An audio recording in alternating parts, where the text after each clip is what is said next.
Hi everyone, and welcome back to Purpose to Love. My name is Randy, and today I want to talk to you as the parent, the teacher, and the direct care professional on different coping strategies or different coping skills that you can use to help you manage or preserve your energy while you are engaging with your individual or your child, the person being served. So let's get started. Okay, so very simply, coping skills or coping strategies are just things to put in place to help you respond in a healthier, more maybe more positive way or healthier way or more calm way when you're dealing with something that can be stressful, frustrating, overwhelming, anything that might cause any negative emotions or feelings. So usually as parents or caregivers, we are providing the individual that we're serving who has special needs with some coping skills or coping strategies that they might find helpful to help them get through a particular situation or feeling. We could say, oh, you could color, you can take deep breaths, you can go for a walk, all those different things we provide for the individual. But today I want to talk a little bit more specifically on some more specific details on what you can do as the parent, the teacher, or the direct care professional on how you can utilize some coping skills or coping strategies that will help you to preserve your energy while you are engaging with the person being served. In one of my other videos titled Battling Burnout, I offered up some other coping skills or coping strategies that are more general. So if you feel free to check out that video, I'll leave a link below to that video, and you can check it out and let me know what you think. But for the first thing on my list, I thought about this and I've practiced this, as a teacher and a direct care professional, this concept of quiet time. It's not, especially with the older students that I've worked with, and the adults I worked with in day programming, I incorporated this quiet time, not to make it kind of like childish or like a baby, like nap time, nothing like that, but more so just time for myself and for the individual to have time away from each other where we're not constantly engaging and talking, but it's structured time. It's not just me ignoring them or them doing whatever. It's just more structured time. So what that looked like was I would give about 10 to 15 minutes of a break in between certain activities, just so that we could have time to decompress and reset.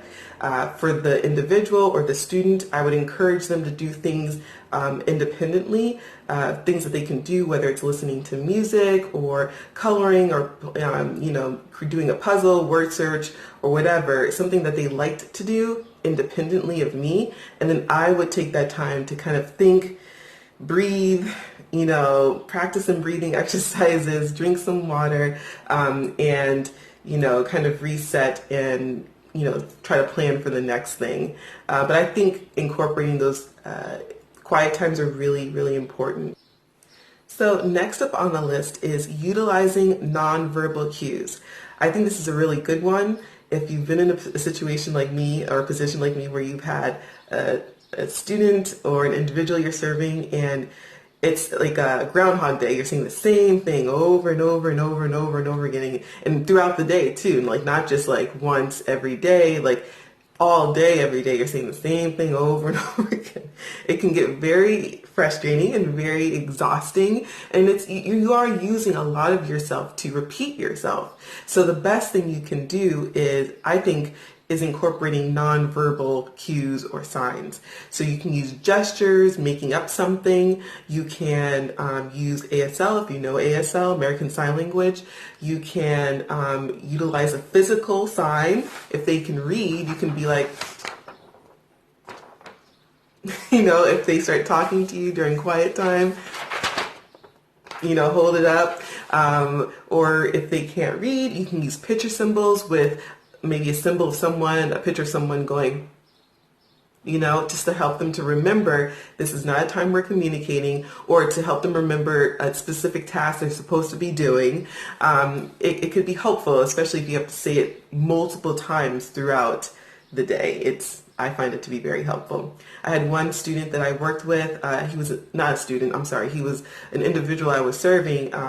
He was a part of the adult program I was working at, and he was probably in his 40s, and he was very hyperactive, wanted to know the next thing all the time, and it would always be very exhausting for me when, as soon as he walked in, it was like, oh, and so I had to create a sign, a physical sign, because he could read, and I had a couple. The first one was good morning, because as soon as he would walk in the door, it was, what are we doing today? Da, da, da, da. I said, mm-mm. We're not doing that. Like, it was just like, I need time to think, and first of all, you're like 30 minutes too early, Second of all, I just need you to come in, say good morning, and sit down, So I wrote up these signs, one that said good morning, and the other one that said excuse me, because he would just like interrupt all the time. And so after a while, like because I was getting frustrated and exhausted by, telling him over and over again, I would just hold up my sign and he would read it, and then he would go, oh, okay. And then he would go walk away or sit down or do whatever he needed to do. And it helped to preserve myself, because I was feeling very like burnt out and overused by saying the same thing over and over again. So physical signs could be also very helpful. So the next coping strategy that you can incorporate is changing the atmosphere or changing your environment. So in terms of changing the atmosphere, some things that you can do, put on some music in the background that, gives you some energy. Bring in some scents, things that smell good, those plug-in things. If you're at work and you can't use candles, you can use the plug-in. You can use a diffuser. I would bring a diffuser to work. I would put on lavender and peppermint, and it would just be very calming. Rosemary is really nice. Take a little walk if you can, talk to your team, talk to your coworkers, and see if someone can just allow you that 5 to 10 minutes to, take that walk. Change your environment. Sometimes you need to take that day off. That's why we have sick days. Mental health day is a sick day. You need to take that time to recuperate so that you can come back to work ready to work. I think a lot of times as caregivers and teachers, we don't like to have to do that, because sometimes it can be more work for us when we have to get back, but really it's really important that we utilize that time. As a parent, if you have family members or people that you can rely on to just kind of like be with your child for even half a day, a couple hours, whatever, utilize that time and utilize their help so that you can get your energy back to recharged. Yeah, so changing your environment, changing your atmosphere are really good practical ways that you can help preserve yourself. So the last coping strategy I have on my list is diet and exercise. I feel like this is a hard one for many people within the field. I know it was really hard for me just because you're going, and there's not a lot of time to break. And when you are going, you need fast foods or things that you can eat quickly, or you're not really drinking a lot of water. You're just trying to get through the day. And, before you know it, you're all dehydrated and, shriveled up because you haven't been taking care of yourself and eating the right things. But I did notice when I had my spurts and my moments of being consistent in drinking water, eating healthy, it really did help my mindset and my attitude. It helped my energy level. I could give more of myself, in a sense, when I was more consistent with my diet and exercise. As I just mentioned, drinking lots of water, super important. Having a balanced meal, like everything your doctor says, right? Super important to incorporate. We can't forget about that piece. I think that piece kind of gets left behind because you're trying to care for someone else and you're doing all these other things that we're not being mindful of ourselves. So drink lots of water, eat a balanced diet, exercise, go for walks, stretch, do any activity that you find is fun, kickboxing, Pilates, whatever it is that you like to do. So just make sure that you are incorporating diet and exercise into your routine daily, especially water. Water, I feel like, is an easier easier one. You know, the more water you have in your body, because our bodies are mostly made up of water and our brains need the water, right? So a simple thing of just like drinking as much water as you can in a day is going to be really, really helpful. Staying hydrated keeps you alert and awake.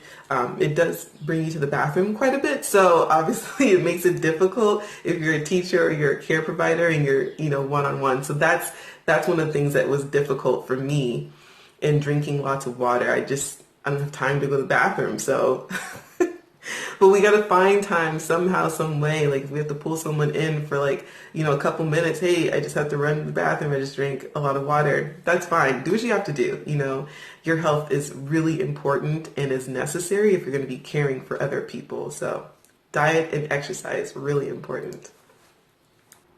So there you have it. Those were just some of my ideas for some coping strategies that you can use as a parent, teacher, direct care professional, provider, and different ways that you can preserve and manage your energy while you are caring for someone with special needs.